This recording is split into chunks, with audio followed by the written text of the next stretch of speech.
Mirëmbrëma Nxiro me Syçin. Sot do diskutojmë atë çka tash po diskutohet në gjithë botën dhe është hapet çdo lajm me atë çka po ndodh në konfliktin midis Iranit dhe Izraelit. Çfarë ndikimi do të ketë ky konflikt global në ekonomi, në ndryshimet gjeopolitike, sa ka dalë tash jashtë teme çështja e Ukrainës dhe kush do të jetë ajo se çfarë do të ndodhi edhe me rajonin tonë Ballkanin dhe sidomos me Kosovën që ka 36 javë që nuk bëjnë dot 3 muaj që nuk bëjnë dot qeverinë, dhe me vetë Shqipërinë që ne jemi sigurisht antar të NATO-s, por tash në këto zhvillime që po ka kohët e fundit bota mund të pritet çdo gjë dhe sa të përgatitur jemi ne shqiptarët. Për këtë do diskutojmë sonte me Eugina Gjonin, eksperte për çështjet e sigurisë. Mirëmbrëma dhe mirë se keni ardhur në podcast me Syçin. Mirëmbrëma Ilir, faleminderit kënaqësia ime të jem këtu. Eugina, tashmë kjo situatë që ndodhi në konfliktin e Izraelit me Iranin. A mund na shpjegoni shkurtimisht rrënjët historike të këtij rivaliteti dhe apo hym në një fazë të re të këtij konflikti dhe çfarë pasojash mund të ketë? Ilir, ne po flisnim pak më parë edhe për gjendjen njerëzore, për Thomas Hobbesin dhe nëse do ta fillojmë edhe konfliktin Izrael-Palestinë, nuk e di a do ta nisim nga Davidi dhe Goliathi apo 96-ta ndoshta me marrëveshjen e Oslos ku i jepet një lloj frymarrje dhe një rrugë zgjidhje çështjes së krijimit të shtetit Palestinës dhe Izraeli në ato vite pati një lëshim të madh ndaj këtyre territoreve bregut perëndimor, Gazës. Dhe me sa duket ai misioni historik i Netanyahu është pikërisht të shkatrojë një herë mirë të gjithë idenë e dy shtetësisë apo atë zgjidhjen two state solutions që flitet gjithmonë Palestinë-Izrael. Gati u arrit me Clintonin. Besoj ishim shumë afër, ishim shumë afër në atë periudhë, por me sa duket misioni Arafati e prishi kryeministri i Izraelit u vrat. E drejtë. Dhe me sa duket ai misioni biblik i Netanyahu, cilin ai e ka marrë përsipër për krijimin e Izraelit të madh, tashmë duket sikur po bëhet realitet, pasi nuk po shikojmë vetëm një zhvendosje të popullsisë së Gazës apo të Palestinës jashtë territorit palestinez, por po aq po shikojmë një shfarrosje totale, por edhe një zhvendosje të territorit duke zgjeruar Izraelin në Liban, po aq edhe në Siri apo edhe në Yemen. Kështu që mendoj që jemi përpara faktit ndoshta të një përpjekjeje realiste tashmë të krijimit të Izraelit të madh në këto momente. Okej. Por në anën tjetër, ajo që thatë ju është e vërtet, doktrina e izraelitëve, por në anën tjetër kemi dhe Iranin që kanë doktrinë e tyre zhdukjen e shtetit Izraelit. Pra në këto kushte, kur Izraeli është 3 milion banor, 6 milion sa është, dhe i rrethuar nga gjithë vendet arabe, si mund të ekzistojë? Jam dakord me ju, ajo çka po ndodh në Palestinë është, domethënë, të mërshme për botën, në sytë e botës, po vriten fëmijë, po i harrojmë. Në anën tjetër aty kemi të strehum terroristat e Hamasit. Shumë saktë. I gjithë domethënë është një situatë shumë e rëndë dhe nuk është rënduar sot. Por kjo situatë kështu ka vazhduar për vite. Është shumë saktë, edhe nëse do të shikojmë të gjithë propagandën që bëhet nga Irani, po shikoja edhe disa pamje nga ajo ora e famshme në qendër të Teheranit, ku është ai tiku i shkatrimit të afërt të Izraelit, se Irani e ka si doktrinë të tij apo strategjinë e tij shfarrosjen e Izraelit totalisht. Megjithatë, mendoj që i ka ardhur fundi të goditen një herë mirë ato proxyt apo celulat e grupeve terroriste të cilat furnizoheshin dhe financoheshin nga Irani, dhe në këtë sens mendoj që deri diku Izraeli po bën një të mirë të madhe duke goditur si Hamasin, Hezbollahun apo edhe Houthis. Megjithatë mendoj që u poqën edhe kushtet, mendoj, duke i shkatëruar të gjitha këto celula, Izraeli edhe pse një vend shumë i vogël, me një territor apo me një fuqi ushtarake që nuk mund të themi që ka një numër të konsiderueshëm luftëtarësh apo këmbëstorie që ne jemi mësuar, por doktrina e tyre është shumë interesante. Ata mbështeten shumë tek strategjia e tyre e vrasjeve.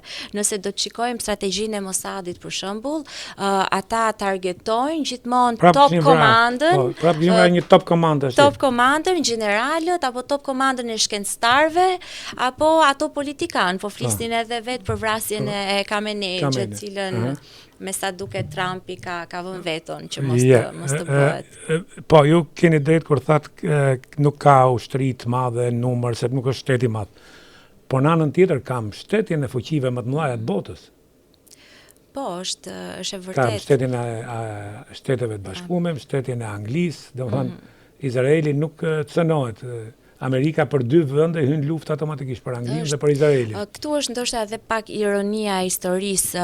Ajo çka i gjithë kolonializimi britanik bëri kur u tërhoq nga ky rajon i lindjes mesme, la pikërisht më tepër shkatërrim edhe një mjergull politike në atë rajon dhe i la vend gjithmonë që këto konflikte mos të zgjidheshin asnjëherë, po thjesht të shuheshin kështu në po ishin gjithmonë shpërthyese për të shpërthyer. Dhe nëse do t'i referoheshim për shumë interesit britanik në Palestinë, nuk e justifikojmë dot këtë mos ndërhyrjen apo zërin e ngritur kundra Izraelit, që tregon që mbështetja është e madhe. Nga ana tjetër, lobi izraelit në Amerikë është shumë i fuqishëm, është ai që kontrollon Hollywood e gjithë. Pikërisht, kontrollon të gjithë sektorët. Edhe në këtë përpjekjen e parë të Elon Musk për shembull për të goditur Deep State-in, ishte shumë interesante të shihej gjithë entuziazmi që kishin njerëzit, po ndërkohë Deep State-i nuk mund të treguan, dhe në mendimin tim është e drejtë kjo gjë, nuk mund të goditet për 2 arsye. E para sepse mbrapa është lobi izraelit dhe është shumë i fortë, dhe e dyta sepse lobi më i fuqishëm ndoshta mbas izraelitëve është lobi i industrisë së armatimeve dhe të luftës, dhe për sa kohë këta të dy të run the show, të bëjnë ligjin në atë vend, do të jetë shumë e vështirë. A mendoni se Izraeli e ka kaluar vinë e kuqe me këtë që po ndodh tani? Ky është qëndrimi im personal, Ilir, dhe unë e kam thënë edhe në raste të tjera. Në të gjitha të paktën këto kundër sulme mbas 7 tetorit të 2023-shit, Izraeli në mendimin tim ka bërë, nuk ka kryer vetëm krime lufte apo spastrim etnik, po jemi përpara një genocidi, jemi përpara shkeljes së disa konventave ndërkombëtare. Edhe ajo që ne pam disa ditë më parë në apo Fordo, ato 2 bazat bërthamore të Iranit, janë po aq një krim lufte. Drejta ndërkombëtare apo konventat nuk e lejojnë që të targetohen apo të goditen bazat nukleare, sepse mund të kemi rrjedhje kimike dhe prishetësi mjedisi, por edhe jetët e njerëzve. Megjithatë, sa justifikon kjo shkeljen e të drejtës ndërkombëtare nga Izraeli, nga ana tjetër kemi edhe grupet terroriste që në mënyrë të vazhdueshme e kanë cënuar, le të themi, sovranitetin dhe sigurinë e Izraelit. Hezbollahu ishte një nga grupet më të fuqishme të Iranit, për shembull. Dhe ata kanë bërë po të njëjtën gjë, nëse mund të themi. Kanë po e dimë që s'kan akses edhe ke armët bërthamore. Pikërisht kjo. Mund të atëherë mendoni se ky konflikt është për fuqinë bërthamore apo për dominimin rajonal? Dhe kush janë interesat e Shteteve të Bashkuara dhe vendeve të Perëndimit këtu në këtë rast? Se kemi në anën tjetër dhe Kinën, që është fundloj, kemi edhe Indinë, edhe Pakistanin. Po, në fakt fillojmë me pretendimin e madh të shuarjes së programit bërthamor nga ana e Iranit, edhe pse nëse do ta shikojmë të gjithë kursin e veprimeve apo politikën e jashtme të SBA-s, ka bërë gabimet njëpasnjëshme. 2003-shin kur u lejua të kishte program, pastaj në 2015 Obama u mundua të krijonte atë agreementin për ta limituar, Trumpi ndërkohë që thoshte nuk na intereson edhe nuk është shumë transaksionale, doli fare nga ajo marrëveshje, por përpos këtij pretendimi që hajde ta shkatrojmë dhe ky klubi i fuqive, superfuqive bërthamore mos të zjerohet më, ajo që është kyçja dhe që ndryshon të gjithë këtë environment apo mjedis në lindjen e mesme është pikërisht rënja apo goditja e regjimit iranian teokratik dhe kjo automatikisht do të sjellë dominancën dhe hegemoninë e Izraelit në rajon. Tre janë superfuqit, le të themi, rajonale, Izrael, Iran dhe Arabia Saudite që kërkojnë hegemoninë, por nga ana tjetër është dhe Turqia që përpiqet her pas here Erdogani një deklaratë. Fiks, përpiqet her pas here që të ketë një zë dhe pushtet aty. Po ju përmendet Arabinë Saudite, është Jordani i involvuar, është Libani, të gjitha këto, si po reagojnë këto vende dhe çfarë roli luajnë në këto moment Hezbollah dhe Houthit. A mund kthehet ky konflikt në një konflikt madh rajonal dhe çfarë pasojat do t'i ndjejmë edhe me kaq sa ka ndodhur, po çfarë pasojash mund të ketë pastaj për gjithë botën, duke filluar që me tregjet financiare, me geopolitikën, ndryshimet geopolitike që mund ndodhin, dhe çfarë pamje të re mund të ketë bota. Efekti i parë, ose le të themi në nivelin politik, i kemi dëgjuar edhe deklaratat e kurorës Jordanis, i cili flet për një deeskalim, pra për një zbutje të konfliktit.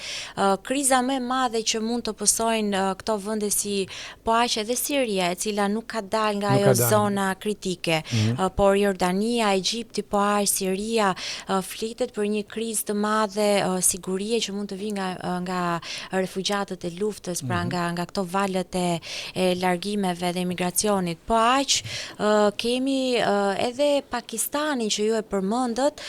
Në fakt është e çuditshme të shikojmë që Pakistani, një nga le të themi ato gurët e fshetë të SBA-ve që kur ka patur nevojë ka përdorur për rrezimin e grupeve terroriste, është paq i involvuar dhe ka bërë deklarata kur Pakistani ka një interes paq vital sepse ndan një kufi shumë të madh me Iranin dhe një përshkallëzim më i madh dhe një shpërthim më i madh i një lufte ndoshta me boots on the ground në Iran, patjetër që do të kishte një efekt spillover dhe në Pakistan, po aq ata janë edhe të shqetësuar për Balochistanin, se po dëgjojmë që edhe Balochistani po kërkon të marri pavarësinë, gjë që nuk i intereson se dhe Kashmiri po aq sidomos në këto situata gjithë këto i shfrytëzojnë. I shfrytëzojnë. Nga ana tjetër kemi edhe Irakun, edhe pse aty kemi një bazë solide të SBA-ve apo të NATO-s, por gjithashtu edhe ky sentimenti i kurdëve për të krijuar shtetin e tyre kurd sikur po amplifikohet pak.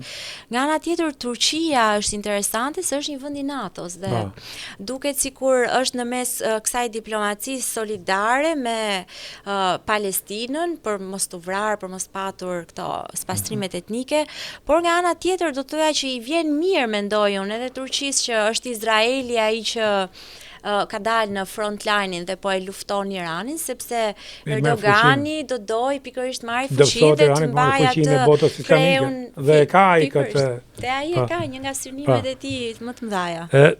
Ky konflikt a mund të destabilizojë tregjet e naftës dhe çfarë pasojash do të ketë kjo për çmimet globale të energjisë? Një. Dhe a jemi përballë një cikli inflacionit të nxitur nga tensionet geopolitike këtë moment bota? Jemi, ne po flisnim pak më parë edhe për të gjithë sistemin ndërkombëtar dhe duket që nuk është më i qëndrueshëm dhe është kalbur nga brenda. Ato superfuqit apo hegemoni SBA-t pas luftës së dytë botërore dhe luftës ftohtë nuk janë më aktori i fuqishëm apo zoti që rregullon jo vetëm botën nga ana politike, por edhe tregjet.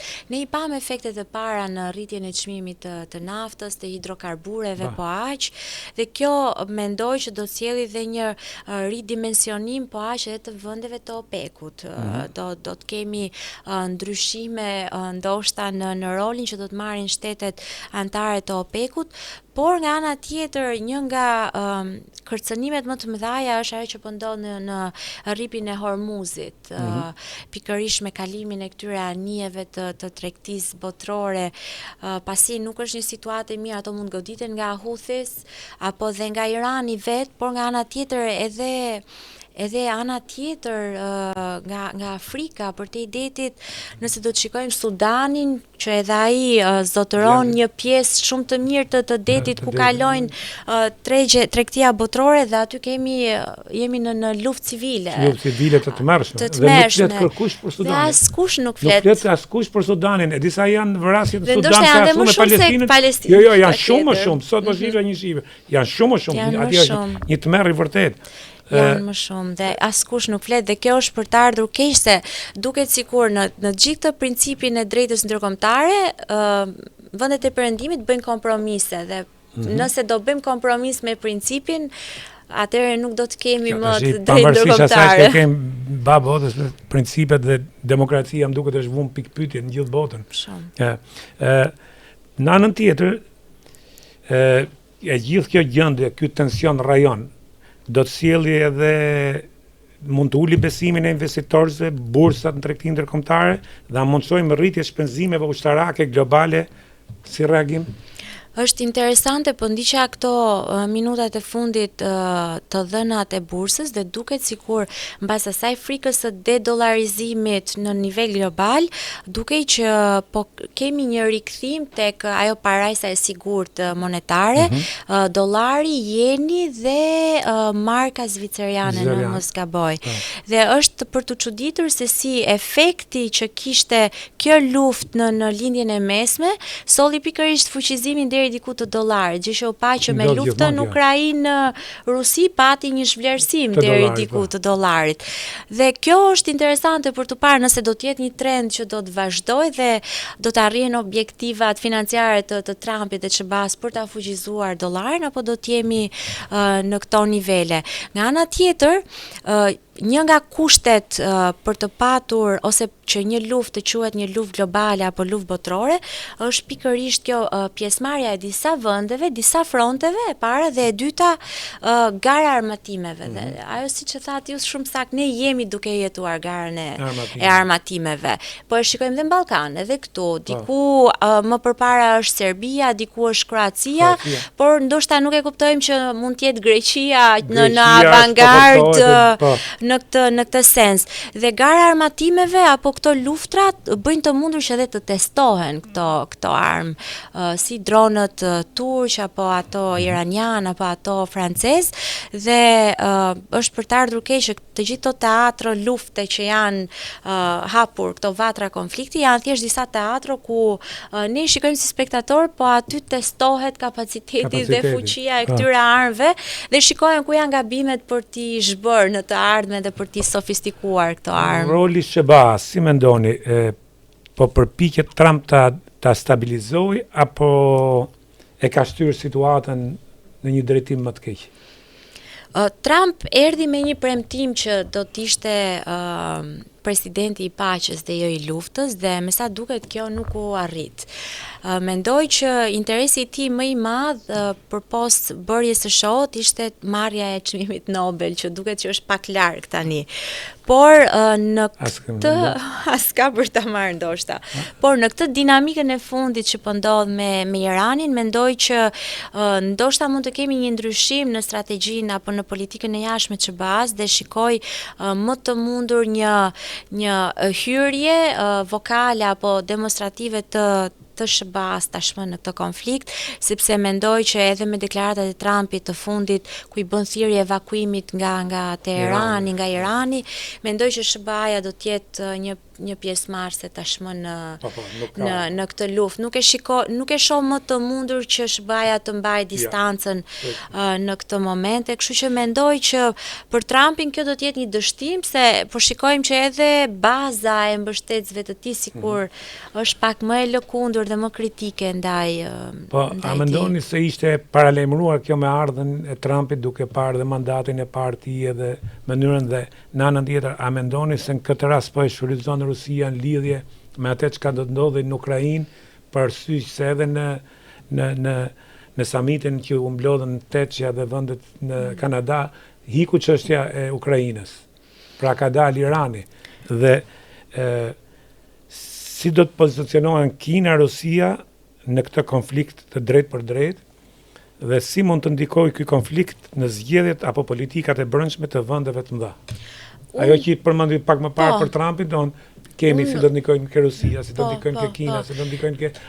Për të gjithë kritikave që ne mund t'i bëjmë Trumpit, unë mendoj që është hera e parë ndoshta në post luftën e ftohtë që kemi një president I cili është pa maska dhe ka një lloj sinqeriteti, nuk e di, naiv apo djallëzor, I cili e ka qerr gjithë maskën e diplomacisë fake, pra diplomacisë solidarizimit. Dhe ai ka të drejtë kur thotë që interesi im është interesi, pra America first, Amerika e para. Nëse atë ka më shumë demagogji, mendoj shumë propagandë, është interesi I tij është biznesi dhe pasurimi I biznesit. Por gjithsesi këtu ka dhe një interes tjetër përveç se interesit të biznesmenëve, sepse ata që shkojnë në luftë janë gjithmonë amerikanët. Pra, Bashkimi Evropian nuk e ka të fuqi ushtarake dhe të humburit ushtarët që nuk kthehen dot janë gjithmonë amerikanë. Akoma janë pasojat e luftës në Irak, në Afganistan, e mos them edhe të Vietnamit, akoma janë njerëzit. Esakt. Amerika gjithmonë ka dalë deri diku e humbur, si Vietnam, Afganistan, gjithsesi me humbje jete. Për sa I përket Kinës, mendoj që qasja që ata po përpiqen të ndryshojnë, apo administrata e Trumpit po përpiqet të ndryshojnë me Kinën, nuk është më tepër qasja e një kundërshtari, sesa qasja e një aktori të fuqishëm, që ata e njohin si një aktor të fuqishëm, por që ata duan tashmë të ulen në tavolinë dhe të vendosin të ndajnë një herë mirë të mirat materiale, pra të ndajnë biznesin, deri ku do të jetë influenca ekonomike kineze dhe ku do të jetë influenca ekonomike e Amerikës. Dhe Irani ishte një nga ata. Pam që Kina po mundohej të vendosë gjurmën e saj në Iran me investime biliona dollarëshe, gjë që për Amerikën nuk mund të lejohet, se përveç një sistemi teokratik Asiaik Ameneit mund t'i shtojë dhe një influencë ekonomike kineze. Mos harrojmë se ky sistem teokratik të Ameneit e sollën korrozon shahun dhe kush e rrozoi shahun. Unë e them gjithmonë. Mos është Irani dhe gjithë kjo zonë, një zonë, ajo që ka përmendet ju pak sekonda më parë, që të gjithë shohin se nga që ka pasuri të mëdha të naftës, minerare, të gazit, është një vend shumë I pasur. Kjo është dhe në këtë moment që Kina po merr fuqi dhe po zgjerohet në tregje. Mos ndoshta ky konflikt do të balancojë një çik tregjet. Edhe unë kështu e shoh në këtë sens, që jemi në një përpjekje për të balancuar tregjet botërore dhe të drejtën e aksesit dhe të kontrollit të këtyre tregjeve. E them gjithmonë I lirë edhe kur analizojmë, Hamasi ishte një grup I cili u investua deri diku nga SBA-ja për të balancuar anën tjetër të autoritetit palestinez, I cili nuk ishte I aftë për ta menaxhuar dhe për ta drejtuar vendin. Hezbollah, pashtu Talibanët erdhën po njësoj. Nga ana tjetër kemi dhe grupe të tjera në Pakistan që e përmendëm për të balancuar deri diku etninë urdu që vinte nga Afganistani po aq. Kështu që mendoj kjo ka qenë një nga fatkeqësitë më të mëdha të Amerikës, që sa herë I financonte këto grupe, vinte një moment dhe I ktheheshin brapç.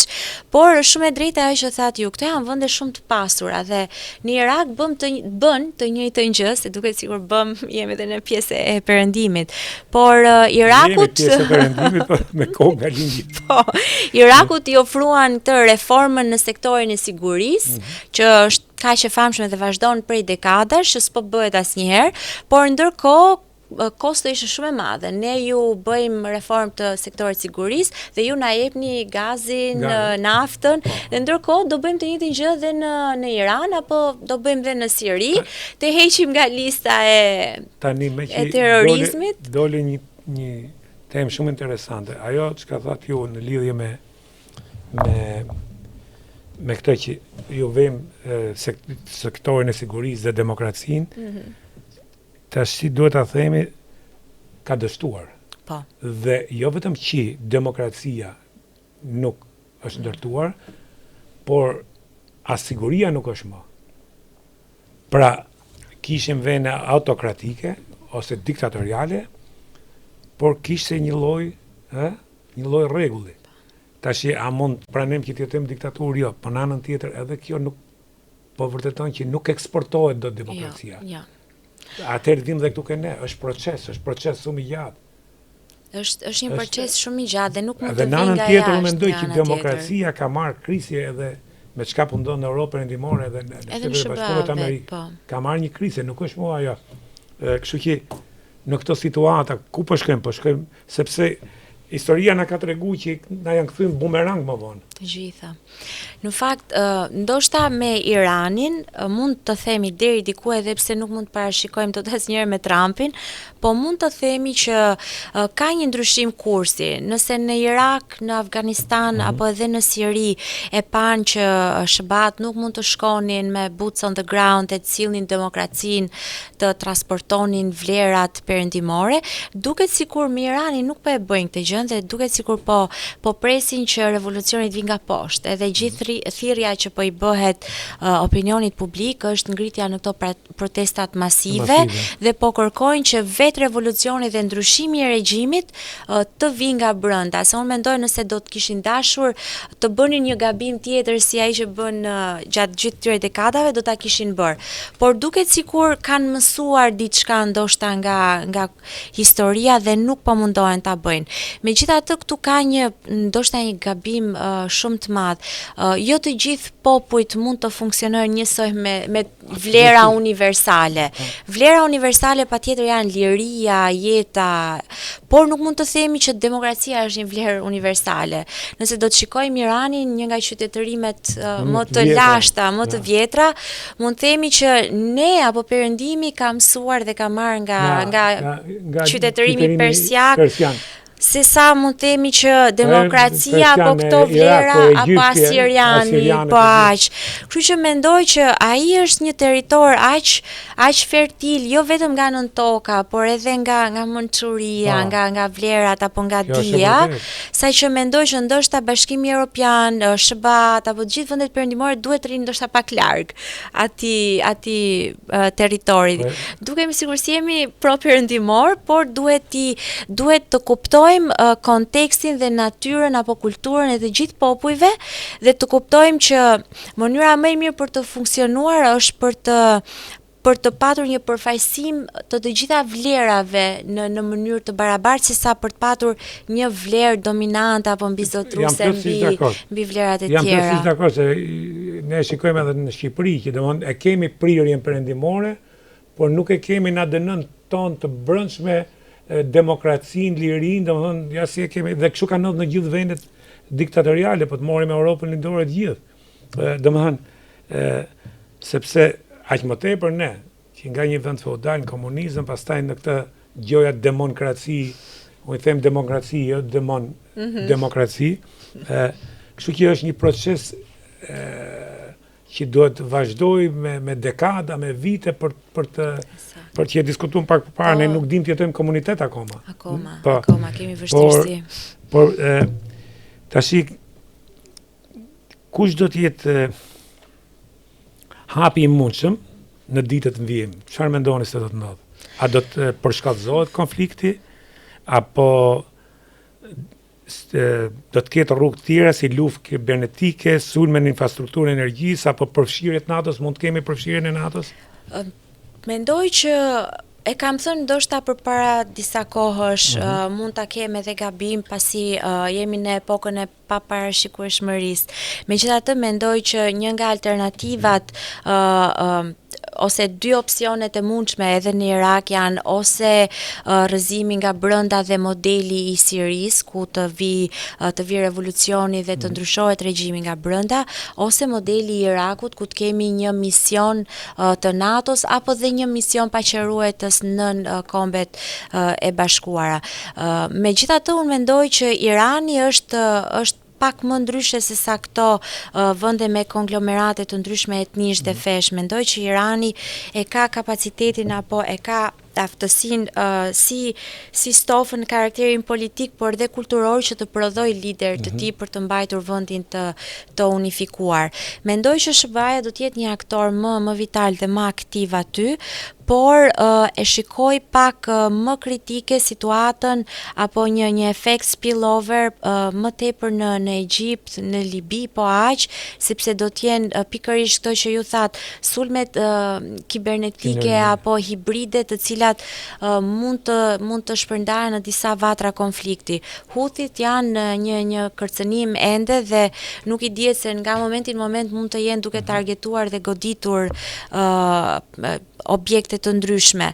Nuk është shumë e mençur që të goditen këto objektet e hidrokarbureve, sepse çmimi do të shkojnë në stratosferë, por mendoj që do të vazhdoj goditja ndaj programit të bërthamor të Iranit, edhe pse pikpyetja më e madhe është nëse Irani e ka një bashkëpunim me Korenë e Veriut dhe do të ishte në hiç goditja brenda në Iran, për sa kohë ata e kanë një backup plan në Korenë e Veriut. Nga ana tjetër është po aq kritike edhe roli këtu i Pakistanit edhe Indisë, sepse India në të gjithë Tymnajën dhe Gjollordin që është krijuar, po përpiqet marrja të karrigen në Këshillin e Sigurimit dhe ende nuk po lëshon, dhe nëse Erdogan mbron Pakistanin, para pak ditësh po ndiqja edhe vizitën e Narendra Modit të Indisë në Qipro, që ishte një mesazh shumë i qartë që ju vini ndihmoni Pakistanin, ne jemi këtu në Qipro dhe suportojmë Qipron në një konflikt apo incident politik. Kështu që asnjë gjë nuk i dihet. Jemi në një kohë krizash, të gjithë pyesin po i vjen afër lufta e tretë botërore. Unë mendoj që nuk nuk është ajo që ne prisnim nga Einsteini me Shkopin, po ndoshta kjo është lufta e tretë, lufta e dronëve, e teknologjisë. Me që përmendën Einsteinit, ka një thënie që thotë zhvillimi i teknologjisë dhe shkencës sot do të arrijë deri në atë pikë sa që do të kthehet përbindësh njeriu, do të shkatërrojë vetveten. E vërtet, dhe ne po e shikojmë këtë gjë. Sepse tash ne themi nuk bëhet, po edhe gjithë kjo ngarkesë e madhe armësh bërthamore, kaq duhet një. Dhe pastaj kush ka? Revanshi. Ai butoni është shumë afër. Po jetojmë një botë çmendur, themi drejtë. Është shumë i afër. Një profesor im në një nga këto leksione thoshte, nëse kemi 10 steps, pra 10 shkallë për të shkuar tek butoni i bombës bërthamore, ne kemi kaluar të 9-ën. Kështu që jemi apo e vendosim apo jo këmbën. Na fal se duhet bëjmë dhe publicitet. Kantina Duka tashmë njihet për verat e saj, sidomos verën e kuqe Cabernet Special, që tashmë ka arritur dali jashtë Shqipërisë, në Shqipëri po që është vera më e mirë, po edhe në Ballkan dhe deri në Angli. Shumë shpejt pritet shkojë në Amerikë, është një vend i këndshëm për shkuar në fundjavë, kur tashmë po ndërtohen dhe bujtinat për të ndetur aty një fundjavë apo qoftë dhe një javë në liçenin e bukur të Kodrave dhe të kantinës Duka me ushqimin mjaft mirë që ka në restorantin e tyre.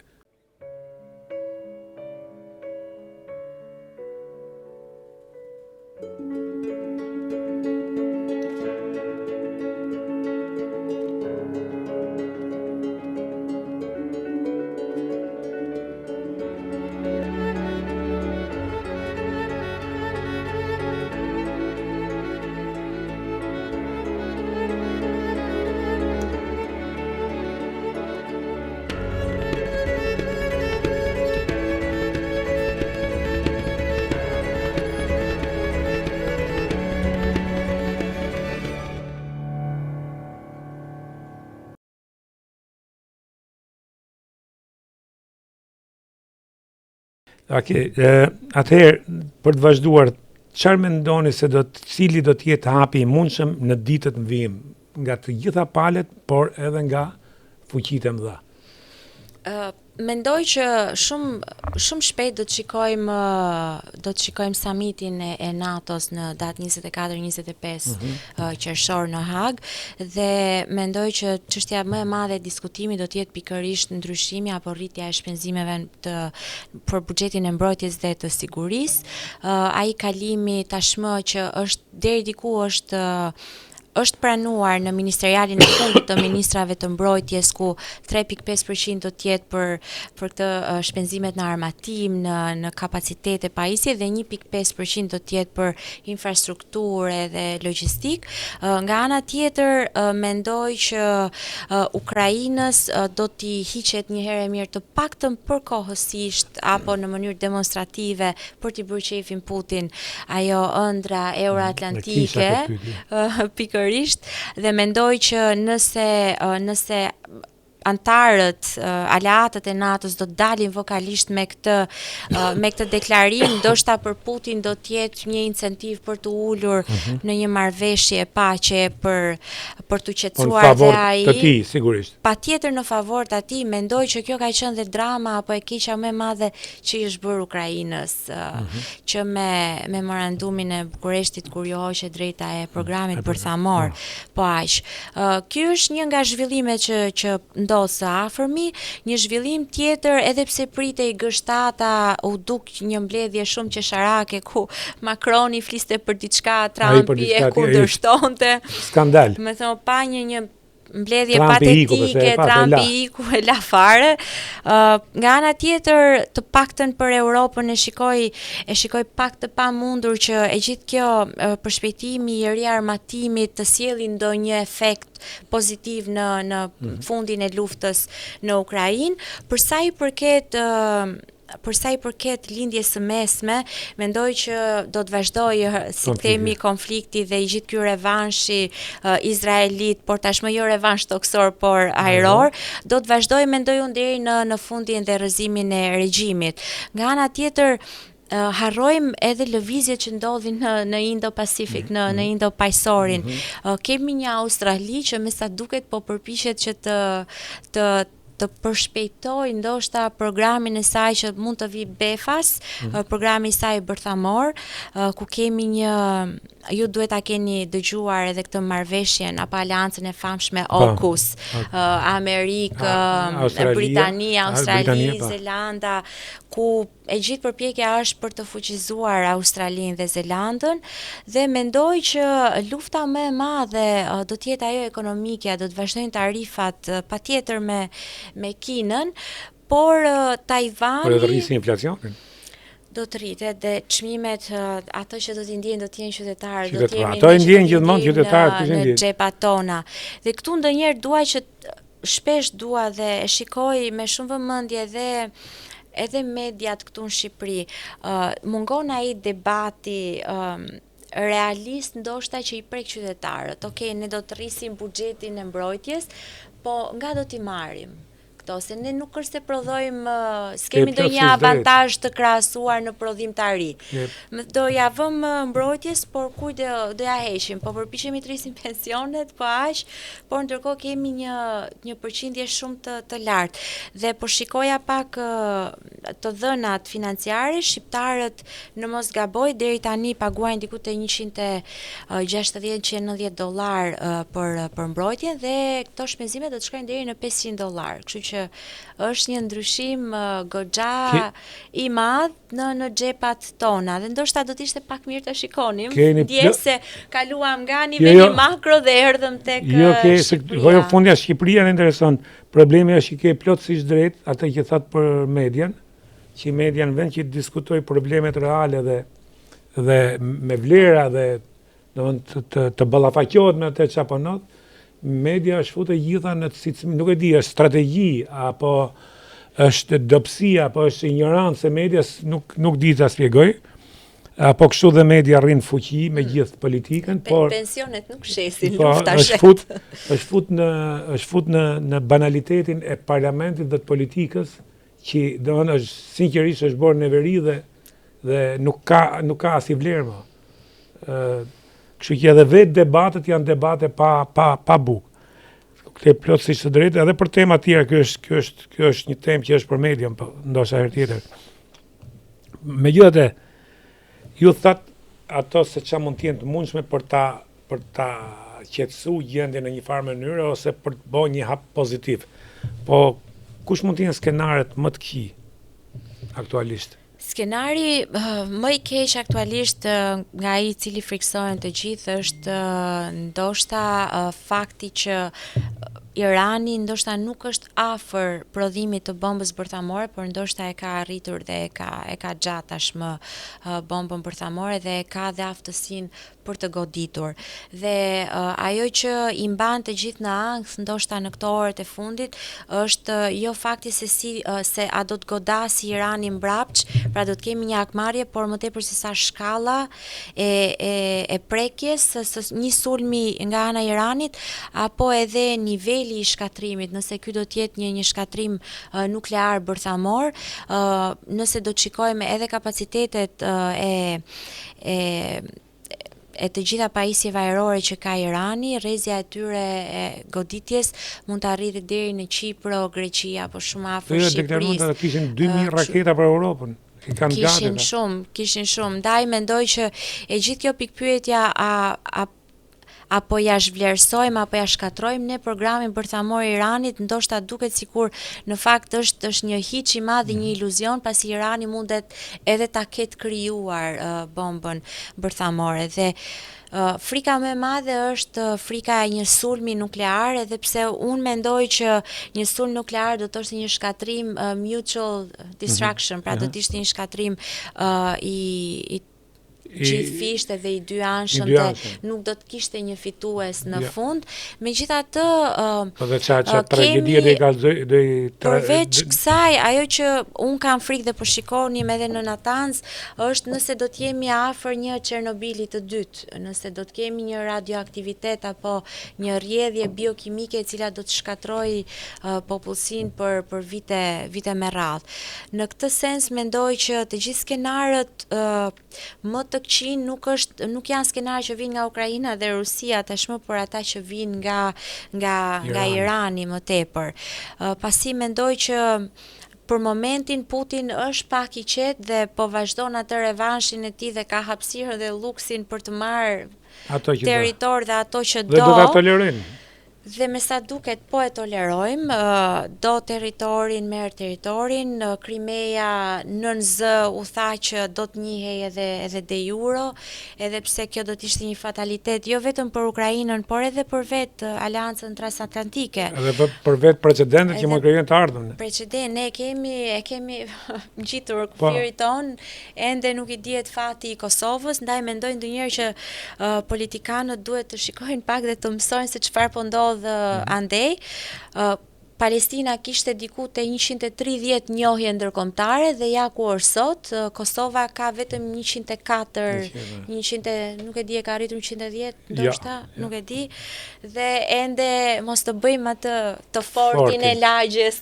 Jo, këtu më sollet edhe një pyetje tjetër, domethënë që pastaj do të kthehemi prap ke fundi, në këtë panoramë që kemi sot, Irani, Ukraina, si sa dhe lindja e largët,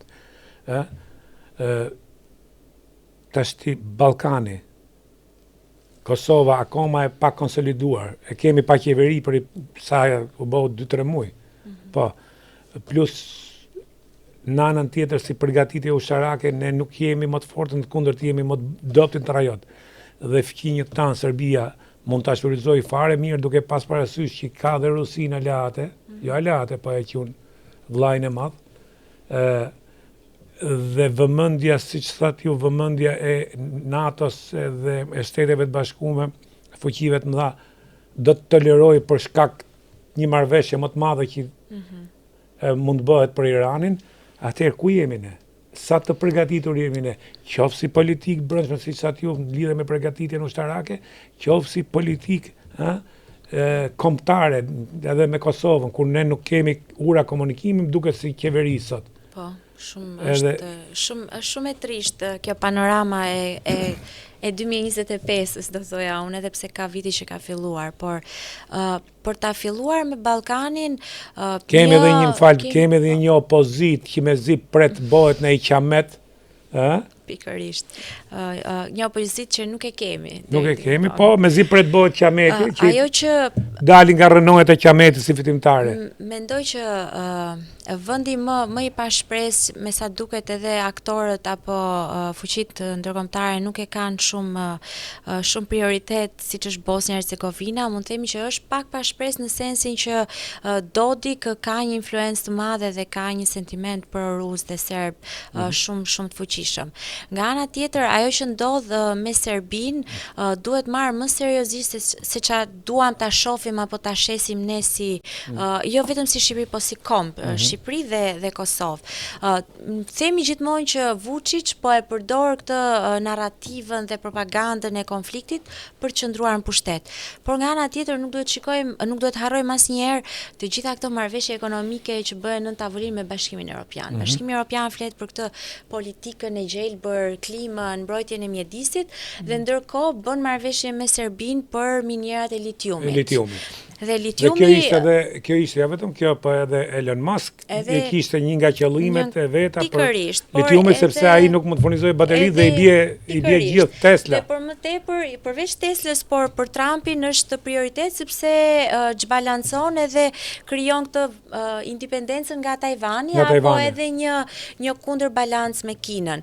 Kështu që mendoj që ka një interes ndoshta shumë për te real politikës, por një interes aq financiar dhe pragmatist, aq që Serbia deri diku është në një situatë komode. Pra, është gjithmonë shtrëngo dhe liro me Bashkimin Evropian, po kur do të heqë sanksionet, jep litiumin, jep diçka. Shive dhe investimet më të mëdha janë Serbi, janë në Serbi.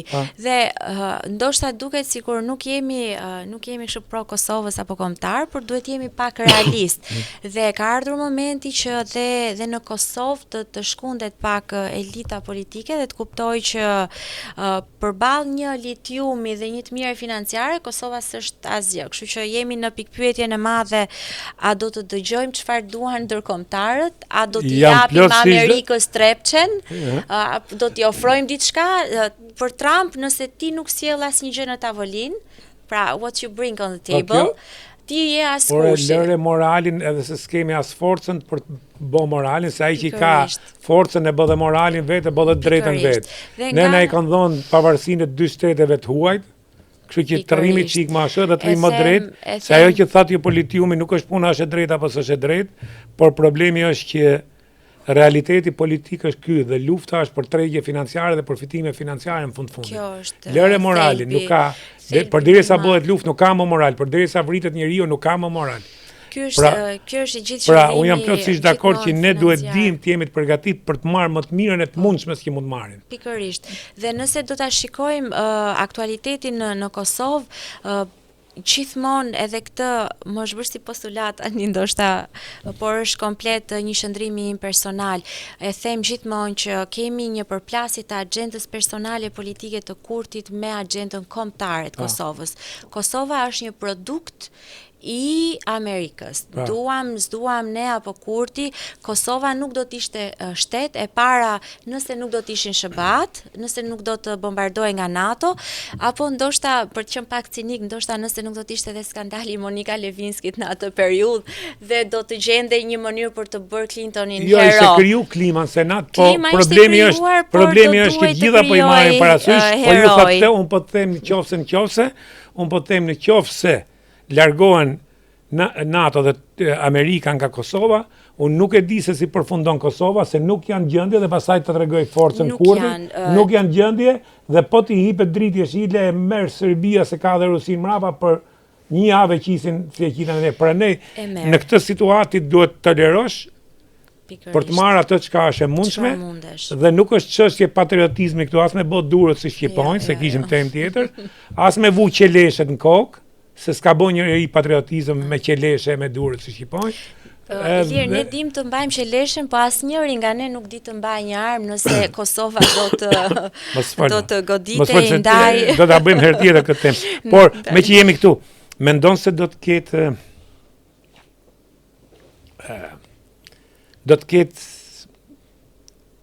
konflikte ndoshta shumë, po do të ketë ngacmime në Ballkan në këtë situatë, do në qoftë grekët, qoftë serbët, do t'i shfrytëzojnë, qoftë bullgarët, qoftë Maqedonët, do t'i shfrytëzojnë këtë situata, duke qenë se vëmendja e fuqive të mëdha tashmë nuk është këtu, se fundja fundit është një rajon që nuk ka ndaj peshë të madhe.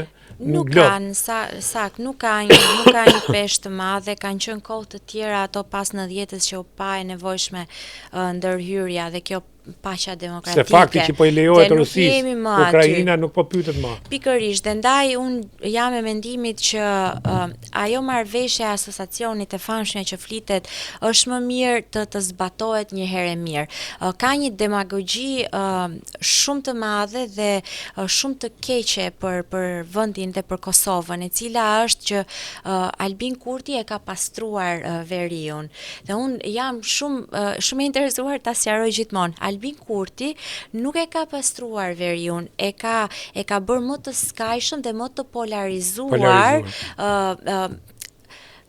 Bashkëjetesën në atë rajon të veriut, ku një nga kriteret e vendosura në të gjitha marrëveshjet ndërkombëtare apo dhe kushtetutën është bashkëjetesa dhe multietniciteti, që do të thotë më mirë këtë listën serbe apo këtë etninë serbe ta integrojmë, ta bëjmë pjesë të tërës, sesa ta bëjmë të skajshme dhe ta polarizojmë, sepse konflikti mund të bjerë në gjumë për momentin, por mund të reaktivizohet siç ndodhi në Palestinë. Dhe unë mendoj që duhet të jetë e qartë një herë mirë për Kurtin që është më mirë të ulemi në tavolinë me Vučić një herë e mirë dhe të bëhet ajo që është për të bërë, për të ndaluar apo për të arritur atë që Kosova të jetë një subjekt i drejtës ndërkombëtare, të jetë një shtet.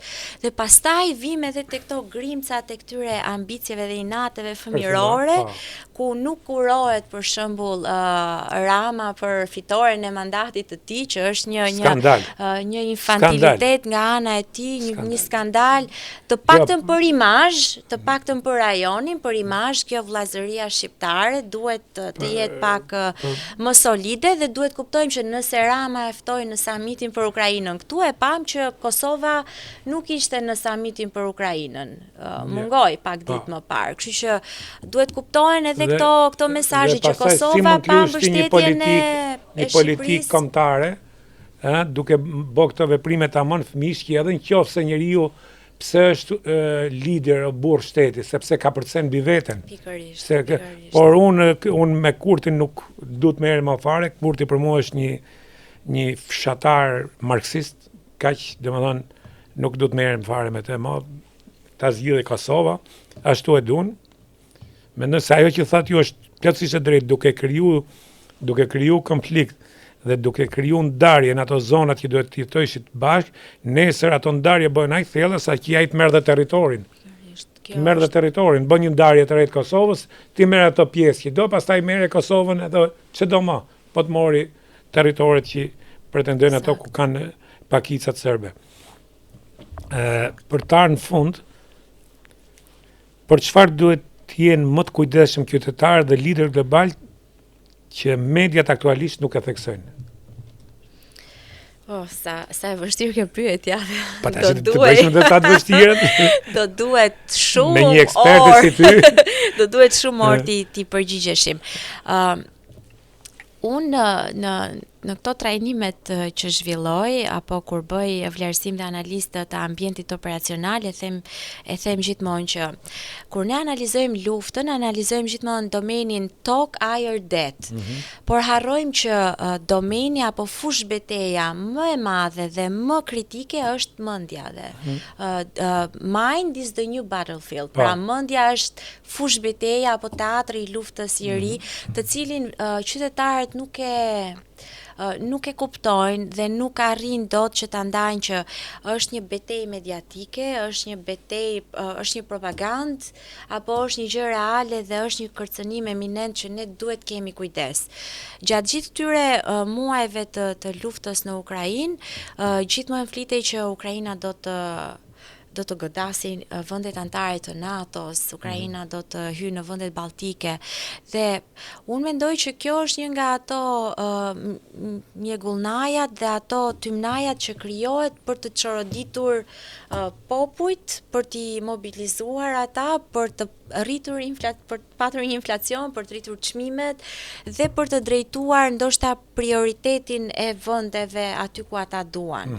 Dhe mendoj që ka ardhur momenti që qytetarët të jenë pak më të vetëdijshëm për përgjegjësitë e tyre si qytetarë dhe deri ku ata mund të deri ku të drejtat dhe liritë e tyre mund të shkojnë. Ne po flisnim dhe bashkë për liritë dhe të drejtat themelore të njeriut dhe mendoj që betejë më e madhe që qytetarët kanë është ajo që i serviret nga media. Pra kemi një luftë që ndodh në terren, por kemi dhe një luftë mediatike e cila do të sjellë vite të tëra trauma psikologjike, do të sjellë fëmijë lufte që erdhën nga Kosova, fëmijë lufte që do të vinë nga Palestina dhe frika ime më e madhe asaj që e pret botën më mbrapa është që i gjithë ajo urrejtja e çifutëve dhe hebrejve mbas 80 viteve prodhoi këtë që prodhoi në Gaza dhe kam frikë se mbas 80 viteve të tjera Gaza apo Bregdeti Perëndimor do të prodhojnë po të njëjtin genocid, ndoshta kundrejt Izraelit apo dhe vendeve të tjera. Jam plotësisht dakord. Tash të fundin nëse ju do kishit këto liderët e konfliktit përballë, çfarë do t'i thonit? Këta që janë përfshirë, Kameinin, Izraelin, Netanjahun, Trumpin, të themi përmend ke përballë, çfarë do t'i këshillonit? Përpara pak ditësh isha si zgjedhje. Përpara pak ditësh isha në forumin e Brukselit nga German Marshall Fund dhe i bëra një pyetje ish Sakerit, që është edhe ish komandanti i NATO-s për Europën dhe SBA-n, por gjithmonë është edhe generali më i lartë apo komandanti i forcave ushtarake të SBA-s. Edhe pyetja ishte se po të përgjigje me një pyetje, po pyetja ishte që në të gjithë këtë kontekstin e ri global ku vlerësohet dhe promovohet leadershipi i fortë, leadershipi i kompromiseve, leadershipi i bullizimit dhe jo më leadershipi i moralit dhe i moralshëm dhe i vlerave. Dhe përgjigjja e tij në fakt ishte që nëse unë do të kisha përballë një lider karizmatik por bullizues dhe jo siç është Trumpi, siç është Putini, dhe siç është ky Hungaris, të gjithë bashkë, do të zgjidhja më mirë një lider jo karizmatik, por më shumë kompetent dhe të fushës sesa këta lider. Edhe ti përgjigjemi pyetjes tuaj tani, unë do thoya që do doja shumë që si Orban, ju e përmendët Hungarinë, Trump po aq, Putin, Netanyahu janë jo klubi i fuqive të mëdha, por janë klubi bullizuesve dhe atyre gangsterëve të rrugës dhe jo i vlerave. Kështu që mendoj që çfarë do lloj pyetje që ne të dy do t'i bënim këtyre, përgjigjja do të ishte një dimensioni tjetër se nuk do të përshtatej dhe nuk do të përputhej me drejtimin që ne do donim, por mendoj që ky klubi është klubi i interesave dhe jo i vlerave. Kështu që në këtë sens Po shumë pyetje. Atëherë për ta mbyllur se nxorret një pyetje tjetër. Pse mendoni që ka ardhur kjo situatë sot në botë? Ju përmendët klubin bullizues, por po ta shohim edhe në Francë, edhe në Gjermani ka një krizë politike të drejtuesve dhe liderëve politik. Dhe kjo shihet edhe nga rënja e interesit të njerëzve, e cila nuk është gjë e mirë një anë, po edhe media gjithashtu në Amerikë për shembull, besueshmëria në media ka rënë shifra shumë të ulta. Kur në vitet 70 ka qenë 78 deri në 83-84%, sot ka zbrit në masën 18%. Ajo që unë mendoj është që pse ka ardhur gjithë kjo situatë? Bota ka një pamje shumë të frikshme, është shumë e frikshme çfarë po ndodh dhe duket sikur ne jetojmë në disa cikle dhe sa herë një cikli i vjen fundi do të ndodhin këto disruptions, këto përçarje dhe këto kriza, të cilat nuk janë kriza të një vendi, por janë kriza strukturore. Pra sistemi nuk është më i qëndrueshëm dhe nuk mund ta mbajë më këtë arkitekturë sigurie apo dhe politike.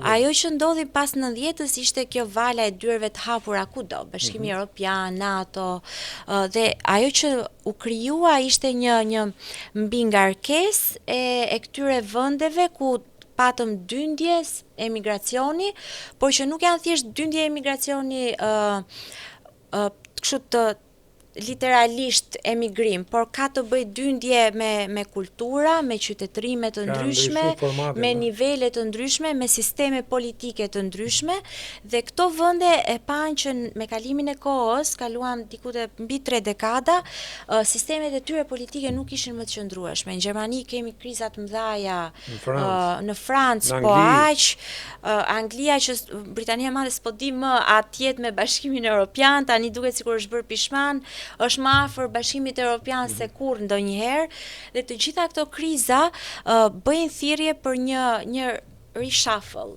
si mund ta themi, për një rishpërndarje të kartave në tavolinë, ku të kemi një formul tjetër tashmë, ku këto politikat të mos jenë më kaq strikte, pra kemi vetëm qendrën apo kemi vetëm të djathtën ekstreme apo të majtën ekstreme, po të kemi diçka në qendër, në mes që të mund të përfaqësojë të gjitha interesat, të gjitha nivelet, shtresat. Dhe kjo u pa me Gjermaninë. Patëm një rishpërndarje të pushtetit politik në disa forca politike dhe frika më e madhe dhe të djathta ekstreme.